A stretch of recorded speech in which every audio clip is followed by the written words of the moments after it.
Hi hello welcome to my channel Vamshi homeo clinic. வணக்கம் வணக்கம் வணக்கம் மக்களே. நான் டாக்டர் அனந்தநாயகி, ஹோமியோ டாக்டர். இன்றைக்கி தான் முதல் முறையாக நீங்கள் என் வீடியோ பார்க்குறீங்கன்னா சேனலை சப்ஸ்கிரைப் பண்ணுங்கள். பக்கத்தில் இருக்கிற பெல் ஐக்கான் அமைக்கி ஆளுங்கிற ஆப்ஷனை செலக்ட் பண்ணுங்கள். அப்போ தான் நான் போடுற மருத்துவ சம்மந்தமான வீடியோக்கள் உடனே உங்களை வந்து சேரும். இன்றைக்கி நம்ம எதை பற்றி பார்க்க போகிறோன்னா லுக்கோரியா, வெள்ளைப்படுதல். இது பெண்களுக்கான வியாதி அப்படின்னு சொல்லலாம். நிறைய பேர் வெள்ளைப்படுதல் அப்படின்னா ஒரு சாதாரணமான பிரச்சனை அப்படின்னு நினச்சி அதை பற்றின ஒரு அவேர்னஸ் இல்லாமல் இருக்கிறாங்க. இது ஒரு சாதாரண ப்ராப்ளம் தான். சில சமயம் பார்த்திங்கன்னா இது உடலுக்கு பெரிய ஆபத்து ஏற்படுத்தக்கூடிய வியாதியோடைய அறிகுறியாக கூட இருக்கலாம். அதனால் நம்ம இது சாதாரண வெள்ளைப்படுதலா இல்லைன்னா இது வேறு ஏதாவது ஒரு நோயோட அறிகுறியா அப்படிங்கிறத கண்டுபிடிச்சி கரெக்டான முறையில் சரி பண்ணிக்கிறது மிக அவசியமான ஒன்று. இப்போது நம்ம வெள்ளைப்படுதல்னால் என்ன, அதுக்குரிய அறிகுறிகள் என்ன, அது எதனால் வருது, அதை எப்படிலாம் நம்ம சரி பண்ணலாம் அப்படிங்கிறத பார்க்க போகிறோம்.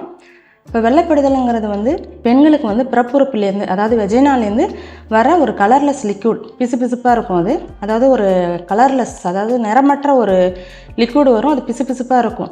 அது ஒரு சாதாரணமான சிம்டம்ஸ் தான். நம்ம அதை எப்படி கண்டுபிடிக்கணும், அது சாதாரணமானதா இல்லை அது வேறு ஒரு நோயோட அறிகுறியா அப்படின்னு நம்ம எப்படி பார்க்கலாம் அப்படின்னா, இப்போ கலர்லெஸ்ஸாக இருக்குது அப்படின்னா நமக்கு எந்த பிரச்சனையும் கிடையாது. அதில் நிறைய வெரைட்டிஸ் இருக்குது. அதாவது வெள்ளையாக இருக்குது சொல்லுவாங்க, வெள்ளைப்படுறது கலர்லெஸ் இருக்கும், வெள்ளையாக இருக்குன்னு சொல்லுவாங்க. சில சமயம் அதில் பிளட்டு கலந்து போகுது அப்படின்னு சொல்லுவாங்க. அது சிவப்பு நிறத்தில் இருக்கும், எல்லோயிஷாக இருக்கும், மஞ்சள் கலரில் இருக்கும், க்ரீனிஷாக பச்சை கலரில் இருக்கும். இந்த மாதிரியெல்லாம் இருந்துச்சுன்னா அதோட துர்நாற்றம் வீசக்கூடியதாக இருக்கும், ஃபவுல் ஓடர் அப்படின்னு சொல்லுவோம். அது மாதிரியெல்லாம் இருந்துச்சுன்னா இதை நம்ம அலட்சியப்படுத்தாமல் அது என்னன்னு கண்டுபிடிச்சி அதுக்குரிய நம்ம தீர்வை கண்டுக்கிறது ரொம்ப நல்லது. இப்போ வெள்ளைப்படுதலோட அறிகுறிகள் பார்த்தீங்க அப்படின்னா, யூரின் போகிறப்ப எரிச்சல் இருக்கிறது, அந்த இடத்துலேருந்து ஒரு பிசுப்பாக அதிக அளவில் வெள்ளைப்படுறது, கலர் மாறி வர்றது, எல்லோ கலரில் இருக்கிறது, இல்லை பச்சை கலரில் இருக்கிறது, இல்லைனா துர்நாற்றத்தோடு வர்றது, இதெல்லாம் இருந்துச்சுன்னா நம்ம உடனடியாக மருத்துவரை பார்க்குறது ரொம்ப நல்ல விஷயம். இப்போ முதல்ல பார்க்குறது நம்ம சாதாரண வெள்ளைப்படுதல் பற்றி பார்ப்போம்.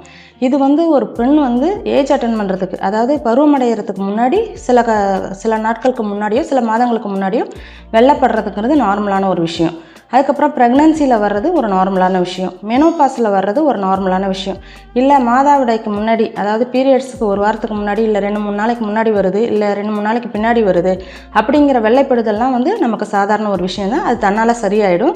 நம்ம ஒரு பிறப்புறுப்பை சுத்தமாக வச்சுக்கிறது, அதாவது ஜெனிட்டல்ஸை நம்ம ஹைஜீனிக் மெஷர்மெண்ட் நம்ம கரெக்டாக வச்சுக்கிட்டோன்னா இந்த சாதாரண வெள்ளைப்படுதல் சரியாயிடும். இதே அசாதாரண வெள்ளைப்படுதல்னு சொல்லுவோம் இல்லையா, அதாவது வெள்ளை கலரில் இருக்கிறது வெள்ளையாக வர்றது, அது சளி மாதிரி கெட்டியாக வர்றது, எல்லோயிஷாக இருக்கிறது, க்ரீனிஷாக இருக்கிறது, இன்னும் துர்நாற்றத்தோடு வர்றது, இதெல்லாம் இருந்துச்சுன்னா நம்ம என்ன நோய் அப்படின்னு பார்க்குறது நல்லது. இது என்ன பண்ணும் அப்படின்னா, இது எப்படியெல்லாம் பரவுது, இது எதனால் வருது அப்படின்னு பார்த்தோம்னா, மெயினாக பார்த்திங்கன்னா நம்ம ப்ரைவேட் பார்ட்ஸை ஹைஜீனிக்காக வச்சுக்காது தான். இன்னொன்று பார்த்திங்கன்னா பாலியல், அதாவது செக்ஷுவலி லிங்க்டு டிஸார்டர், அது மூலமாக நிறையா வரும்.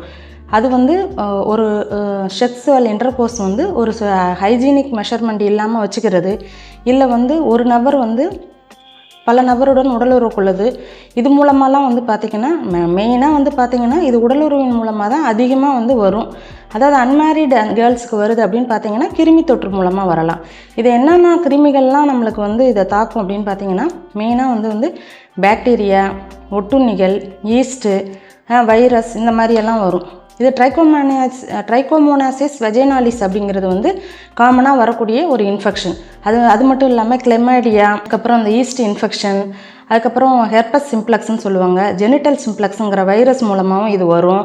அதுக்கப்புறம் இந்த ஒட்டுண்ணிகள்லாம் பார்த்திங்கன்னா, அதாவது செக்ஷுவலி இன்டர்கோர்ஸ் மூலமாக மேல்கிட்டேருந்து ஃபீமேலுக்கு வர்றது. சில பேர் பார்த்திங்கன்னா இதை நம்ம வெக்கப்படாமல் இதெல்லாம் டாக்டர்கிட்ட நம்ம சொல்லி கேட்டுக்கணும். சில மாரி ஓரல் ரெக்டல் இன்டர்கோர்ஸ் இருக்கிறது மூலமாகவும் அந்த இன்ஃபெக்ஷன்ஸ்லாம் நமக்கு ஈஸியாக என்டர் ஆகிறதுக்கு நிறைய வாய்ப்புகள் இருக்குது.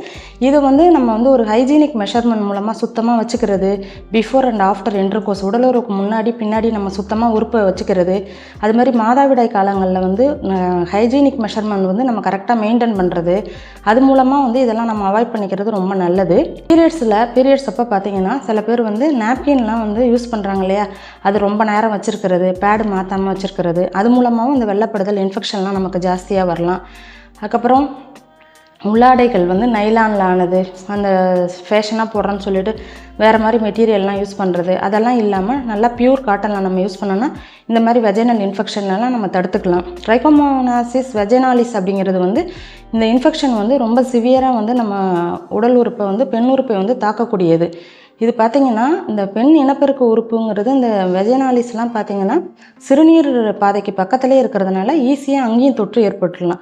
இப்போ இனப்பெருக்க உறுப்பும் சிறுநீர் பாதையும் பக்கத்தில் இருக்கிறதுனால எந்த உறுப்பில் இன்ஃபெக்ஷன் ஆனாலும் ஒன்றுலேருந்து ஒன்று வந்து ஈஸியாக நமக்கு இன்ஃபெக்ஷன் ஆயிரும். அதனால் நம்ம வந்து அதை கவனமாக வந்து சுத்தமாக வச்சுக்கிறது ரொம்ப நல்ல விஷயம். என்னோடய அறிகுறிகள் அப்படின்னு பார்த்தோம்னா, என்னோடய அறிகுறிகள்லாம் என்னென்ன இருக்குன்னா, அந்த இடத்துல வந்து வெள்ளைப்படுதல் ஜாஸ்தியாக இருக்கும், அரிப்பு இருக்கும், அந்த பகுதி சிவந்து காணப்படும், புண்ணு இருக்கும், கொப்பளங்கள் இருக்கும், சிவியர் இச்சிங் இருக்கும். இந்த மாதிரிலாம் அறிகுறிகள் இருக்கும். இதை வந்து நம்ம கரெக்டாக பார்த்துக்கணும். இது வந்து சாதாரண வெள்ளைப்படுதலாக இருந்தால் டாக்டர்கிட்ட காமிச்சு நம்ம மெடிசன் எடுத்து சரியாயிடலாம். இல்லை அப்பயும் சரியாகலை அப்படின்னா இது என்னவா இருக்கலாம்? அப்போ வந்து த்ரஷ் கேண்டிடியாசிஸ் அந்த மாதிரி இன்ஃபெக்ஷன்ஸ்லாம் இருக்குது. அந்த த்ரஷ் கேண்டிடியாசிஸ்லாம் இருக்குன்னா சில சமயங்கள் வந்து இது சர்வைக்கல் கேன்சராக இருக்கலாம், கர்ப்பப்பை வாய் புற்றுநோயாக இருக்கலாம், இல்லை பிஐடின்னு சொல்லக்கூடிய பெல்விக் இன்ஃப்ளமேட்டரி டிஸார்டர்னு சொல்லக்கூடிய வியாதியாகவும் இருக்கலாம். இதை நம்ம டெஸ்ட் எடுத்து பார்த்துக்கிறது ரொம்ப நல்லது. பார்த்திங்கன்னா அந்த ஸ்வாப் டெஸ்ட் எடுத்து பார்க்குறது, யூரின் கல்ச்சர் பண்ணி பார்க்குறது, அதுக்கப்புறம் டிவிஎஸ்ன்னு சொல்லுவாங்கள்ல, டிரான்ஸ்வெஜினல் ஸ்கேன் பண்ணி பார்க்குறது, உள்ளார ஏதாவது இன்ஃபெக்ஷன் இருக்கான்னு பார்த்துக்கிறது, இல்லை யூரின் கல்ச்சர் பண்ணி அது இன்ஃபெக்ஷன் யூரினில் ஏதாவது இன்ஃபெக்ஷன் இருக்கா அந்த மாதிரியெல்லாம் நம்ம பார்த்துக்கணும். அது மாதிரி பாதுகாப்பான உடலுறவுங்கிறது மிக மிக அவசியமான ஒன்று. ஏன்னா இப்போ வந்து நிறைய செக்ஷுவல் பார்ட்னர் மூலமாகவும் இந்த இன்ஃபெக்ஷன்ஸ்லாம் நிறையா வரும். அது மூலமாக வெள்ளைப்படுறது வந்து ரொம்ப ஜாஸ்தியாக இருக்கும். இந்த வெள்ளைப்படுதல் வந்து கர்ப்ப காலங்களில் இருக்கிறது காமன். மெனோபாஸுங்கிறப்போ நமக்கு அந்த அட்ரோஃபீடு வெஜைனைட்டிஸ் அப்படின்னு சொல்லுவாங்க. அதாவது அந்த காலங்கள்லாம் வந்து நமக்கு வந்து வெள்ளைப்படுதல்ங்கிறது ஒரு காமனான விஷயம். இருந்தாலும் அந்த டெஸ்ட்டெல்லாம் எடுத்து நமக்கு சாதாரண வெள்ளைப்படுதல் தான் இருக்குதா அப்படின்னு பார்த்துக்கிறது நல்லது.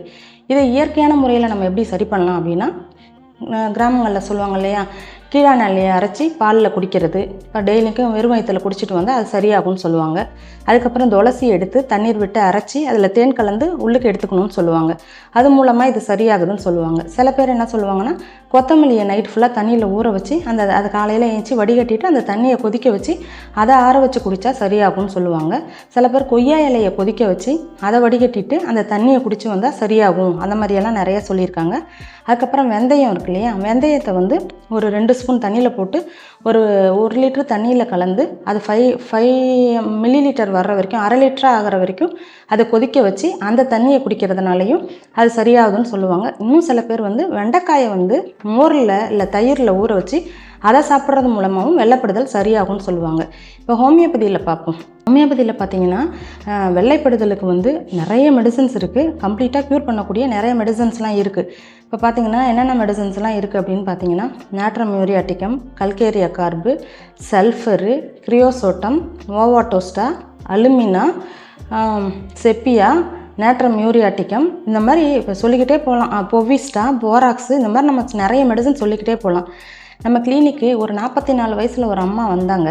வந்துட்டு என்னப்பா கம்ப்ளைண்ட்ஸ் அப்படின்னு கேட்குறப்போ, எனக்கு ரொம்ப வெள்ளைப்படுது, அந்த இடத்துல எனக்கு அரிப்பு தாங்கவே முடியல, ஒன்றுக்கு போனால் எரிச்சல் இருக்குது, அந்த இடமே புண்ணாக இருக்குது, என் ஹஸ்பண்டை கொஞ்சம் வெளியில் அனுப்பிட்டு கொஞ்சம் கம்ப்ளைண்ட் சொல்லணும் அப்படின்னாங்க. இல்லை உங்கள் ஹஸ்பண்ட் தானே, இருக்கட்டும் பரவாயில்ல அப்படின்னு.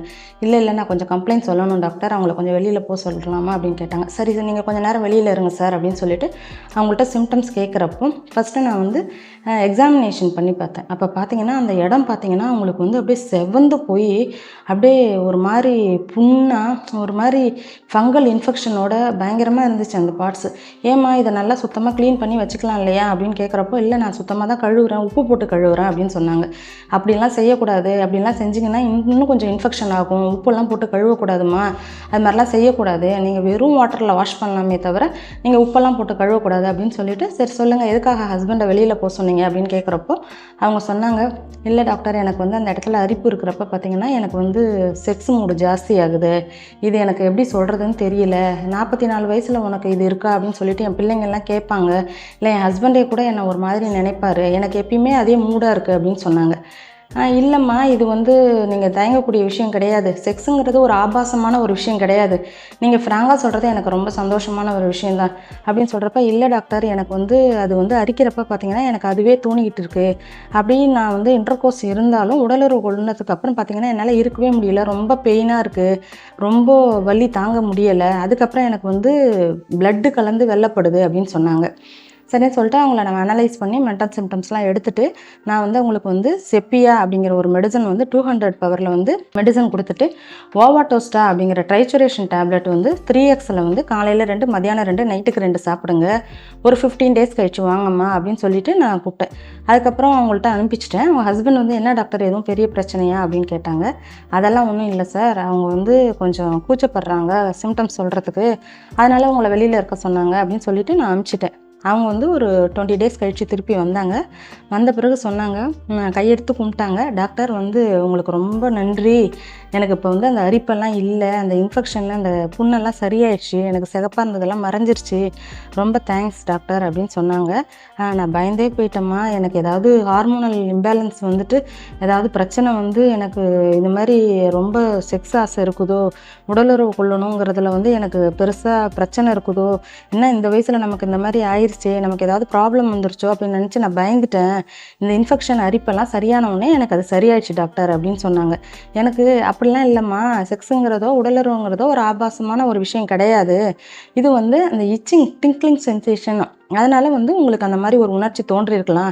அதை நீங்கள் என்னென்னு சொல்ல தெரியாமல் நீங்கள் சொல்லியிருக்கீங்க, அப்படி அது ஒன்றும் தவறான விஷயம் கிடையாது அப்படின்னு சொல்லிட்டு அந்த இடத்துல வந்து நீங்கள் உப்பெல்லாம் போட்டு கழுவக்கூடாது, நீங்கள் மெடிசன் வந்து இன்னும் ஒரு 2 மந்த்ஸ் கம்ப்ளீட்டாக சாப்பிடுங்க, அது இல்லாமல் இப்போ சரியாயிடுச்சு அப்படின்னு நம்ம அலட்சியமாக விட வேண்டாம், நம்ம வந்து ஸ்கேன் எழுதி கொடுக்குறோம், இன்னும் கொஞ்சம் டெஸ்ட்டெல்லாம் எழுதி தரேன், பார்த்துட்டு வாங்கம்மா அப்படின்னு சொன்னேன். சரிம்மா பார்த்துட்டு வரேன், பட் வந்து எனக்கு புண்ணெல்லாம் சரியானதே ரொம்ப பெரிய விஷயம், எனக்கு அரிப்பெல்லாம் கிடையவே கிடையாது, இப்போ நான் நிம்மதியாக தூங்குறேன், ஏன்னா எந்நேரமும் பயத்துலேயே இருந்தேன், இதை நீங்கள் சரி பண்ணி கொடுத்துட்டீங்க, எனக்கு ரொம்ப சந்தோஷமாக இருக்குது அப்படின்னு சொன்னாங்க. அது கேட்குறப்போ நமக்கு ரொம்ப சந்தோஷமாக இருக்குது. ஹோமியோபதியில் வந்து என்ன சொல்கிறாங்களோ, வாய் வழியாக என்ன சொல்கிறாங்களோ அதை நம்ம சரி பண்ணலாம். இப்போ செப்பியா அப்படிங்கிற மெடிசனில் வந்து சிம்டம்ஸ் பார்த்திங்கன்னா அந்த வெஜினல் இச்சிங் இருக்கும், அந்த மெனோபாசல், அதாவது அவங்களுக்கு 44 சொன்னேன் இல்லையா, அந்த மெனோபாஸ்க்கு ஏஜுக்கு வந்து அந்த செப்பியா மெடிசன் வந்து ரொம்ப நல்லா ஒர்க் பண்ணும். அவங்களோட கம்ப்ளைண்ட்ஸ் எல்லாம் பார்த்திங்கன்னா நின்னா நடந்தால் கம்ப்ளைண்ட்ஸ் அதிகமாகும், அதுக்கு பயந்துக்கிட்டே வந்து அவங்க உட்காந்துப்பாங்க, படுத்துப்பாங்க. அதே கம்ப்ளைண்ட் அந்த அம்மா என்கிட்ட சொன்னாங்க. எனக்கு வந்து வெளியில் போனாலோ அது மாதிரி வெள்ளப்பட்டுருமோ, கால் வழியாக வெளில வந்துடுமோன்னு பயந்துக்கிட்டு நான் எப்பயுமே உட்காந்துருப்பேன், இல்லை படுத்துப்பேன், இல்லை என் காலை கிராஸ் பண்ணி தான் நான் எங்கே போனாலும் டைட்டாக வச்சுப்பேன் அப்படின்னு சொன்னாங்க. இது வந்து செப்பியாவில் வந்து ஒரு இண்டிகேட்டட் சிம்டம்ஸ் அப்படின்னே சொல்லுவோம். இப்போ அந்த மெடிசன் கொடுக்குறப்போ அந்த அம்மா கம்ப்ளீட்டாக க்யூர் ஆனாங்க. அது மாதிரி நிறைய மெடிசன்ஸ் அவங்களுக்கு வந்து அந்த மெடிசன் இண்டிகேட் ஆச்சு. இப்போ நிறைய மெடிசன்ஸ் இருக்குது, ஹோமியோபதியில் நிறைய மெடிசன்ஸ் இருக்குது. அதுக்கப்புறம் வந்து ஒரு பொண்ணு வந்தால் அவளுக்கும் வெள்ளப்படுறது ஜாஸ்தியாக இருந்துச்சு. அவளுக்கு ஒரு 23, 24 வயசு இருக்கும். அவள் என்ன சொன்னான்னா, எனக்கு அந்த இடத்துல பாயில்ஸ் வந்துக்கிட்டே இருக்குது, பாயில்ஸ் அப்பப்போ வெள்ளப்படுது, அந்த வெள்ளப்படுறது வந்து அந்த இடத்துல பட்டு எனக்கு ரொம்ப எரிச்சலாக இருக்குது, யூரின் போகிறப்ப எரிச்சலாக இருக்குது, என்னால் வந்து அந்த எரிச்சல் தாங்கிக்கவே முடியல, அந்த கொப்பளம் பார்த்திங்கன்னா அந்த வெள்ளப்படுறப்பெல்லாம் அந்த கொப்பளம் வந்துடுது, நிறைய ஆன்டிபயோட்டிக் சாப்பிட்டு பார்த்துருக்கேன், அப்போ வந்து ஒரு 2 நாளைக்கு நல்லாயிருக்கு, கேண்டிட் பி எல்லாம் போட்டிருக்கேன், அப்போதைக்கு நல்லாயிருக்கு, எனக்கு திருப்பி திருப்பி வருதுன்னு சொன்னான். நீ பயப்படாதப்பா அப்படின்னு சொல்லிட்டு அந்த பொண்ணுக்கு நான் என்னென்னா ஹெப்பார் சல்ஃபியூரிக்கம் 30 அப்படிங்கிற ஒரு மெடிசன் தான் கொடுத்தேன். பார்த்திங்கன்னா அந்த பாயில்ஸ் எல்லாமே உடஞ்சி அவளுக்கு வெள்ளப்படுறதும் சரியாயிட்டு, அதுக்கப்புறம் திருப்பி அந்த வெள்ளப்படுறது வரவே இல்லை. அப்போ வந்து அந்த பேஷண்ட்லாம் சொல்கிறாங்க, இவ்வளோ அழகான மெடிசன்ஸ்லாம் நீங்கள் ஹோமியோபதியில் வச்சுருக்கீங்களா டாக்டர், ஏன் டாக்டர் உங்கள்கிட்ட வராமல் அவங்கெல்லாம் வந்து வேறு டாக்டர்கிட்டலாம் போகிறாங்கன்னா, அது அவேர்னஸ் இல்லைப்பா, இனிமேல் தான்ப்பா நீங்கள்லாம் சொல்லி தான்ப்பா, நீங்கள் மற்றவங்களுக்கு சொல்கிறது மூலமாக தான் ஹோமியோபதியில் இதுக்கெல்லாம் நல்ல மெடிசன்ஸ் இருக்குது அப்படின்னு தெரியும், நீங்களும் சொல்லுங்கள், நாங்களும் முடிஞ்ச அளவுக்கு மக்கள்கிட்ட கொண்டு போய் சேர்க்க பார்க்குறோம் அப்படின்னு நான் சொன்னேன். இது மாதிரி பார்த்திங்கன்னா நிறைய கம்ப்ளைண்ட்ஸுக்கு மென்டலாகவும் சரி ஃபிசிக்கலாகவும் சரி ஹோமியோபதியில் சரி பண்ணக்கூடிய நிறைய மெடிசன் இருக்குது. அது மட்டும் இல்லாமல் நம்ம மெடிசன் எடுத்துக்கிறதோடு மட்டும் இல்லாமல் நம்ம வந்து இந்த ஹைஜீனிக் மெஷர்மெண்ட்ஸ் எல்லாம், இப்போ சில பேர்லாம் பார்த்திங்கன்னா இந்த கருத்தடை மாத்திரைகள்லாம் கண்டினியூஸாக எடுத்துகிட்டு இருப்பாங்க, அது மூலமாகவும் நமக்கு வெள்ளைப்படுதல், இது மாதிரி காப்பர் டீ போட்டிருப்பாங்க, அது ரொம்ப நாளாக ரிமூவ் பண்ணாமல் இருப்பாங்க, அது மூலமாக இருக்கும். அந்த செக்ஷுவல் இன்டர்கோர்ஸ் அப்போ வந்து பார்த்திங்கன்னா சரியான வந்து பாதுகாப்பற்ற உடலுறவுன்னு சொல்லுவாங்க இல்லையா, அது மூலமாகவும் வரும். அது முன்னாடி வாஷ் பண்ணணும், பின்னாடி வாஷ் பண்ணணும், அந்த மாதிரி ஹைஜீனிக் மெஷர்மெண்ட்லாம் நம்ம இருந்தோன்னா அந்த வெள்ளைப்படுதலேருந்து நம்ம முழுமையாக தப்பித்து விடலாம். நன்றி. மீண்டும் அடுத்த ஒரு பதிவில் உங்களை சந்திக்கும் வரை உங்களிடமிருந்து நன்றி கூறி விடைபெறுவது உங்கள் டாக்டர் அனந்தநாயகி. நன்றி, வணக்கம்.